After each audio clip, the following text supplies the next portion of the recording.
Tulsi Gabbard, thank you so much for coming on. That was quite a statement. I'm listening to this and I'm thinking, we have Republicans on the show from time to time. They don't put it as clearly and bravely as you do. So how do you feel? I mean, you've been in this party a long time. You were its future. You left. I mean, this has got to be kind of a fraught moment for you.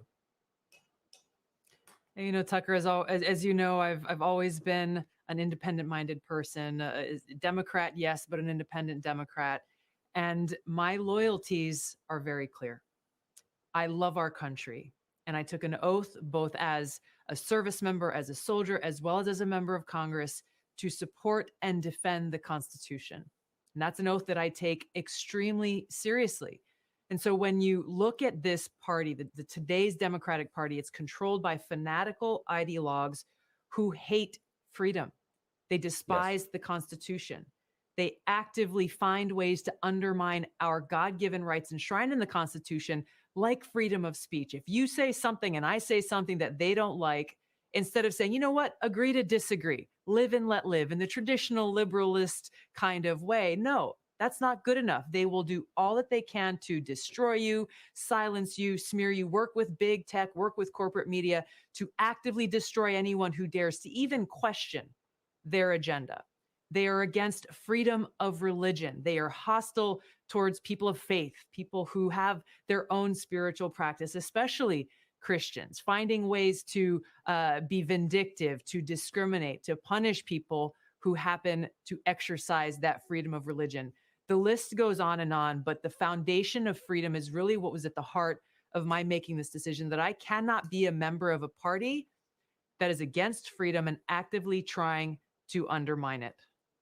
Well, it was inspiring to hear that, but also disappointing. I mean, I feel like printing out your words and asking every Republican candidate who comes on this show to read them. And if you can't read them, I'm not voting for you, right? I mean, why is it so hard to say out loud? First of all, the people who are always talking about racism are committing it. Why is that so hard for people to acknowledge? It's so obvious. It speaks to the whole environment of fear that those in power, these elitists in power, have fomented, to where people are afraid to speak the truth.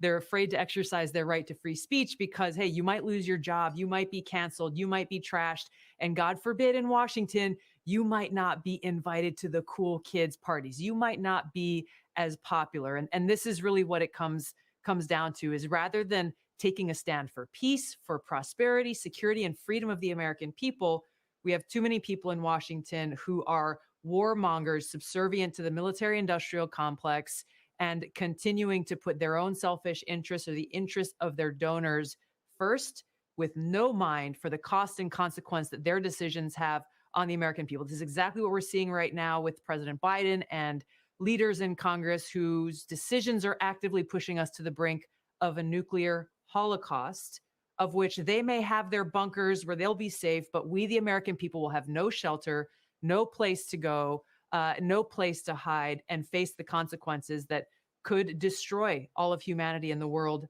as we know it. You were the first person I heard say that back in February when this all started. I believed you. Why I ran for president. Well, it turns out you were absolutely right. Really quick, since you did serve for so many years in the Congress, in the party you just left, you know everybody, of course. Has anyone called you today, your former colleagues, Democrats, to say anything to you? One got in touch with me and sent me a text message with 3 thumbs up.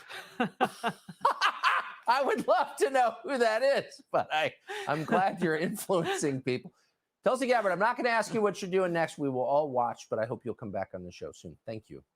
I look forward to it. Thanks, Tucker. Thank you. Tulsi Gabbard.